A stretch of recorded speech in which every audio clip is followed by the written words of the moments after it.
So let me show you how to use the magic eraser tool on your iPhone Air.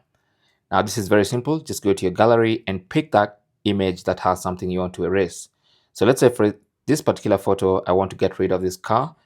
So what you need to do is tap on the photo once to reveal the menu and then tap on the editor. Now in the editor, tap on cleanup. Now if it's the first time, it might take a couple of moments to prepare. So just give it a moment. As you can see, it says preparing the cleanup. So just give it time.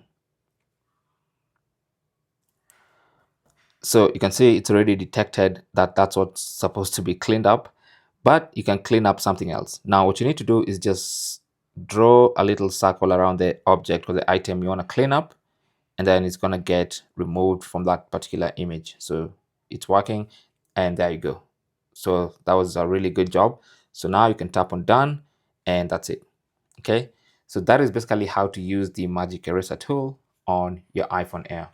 Thanks for watching. Don't forget to like and subscribe, and good luck.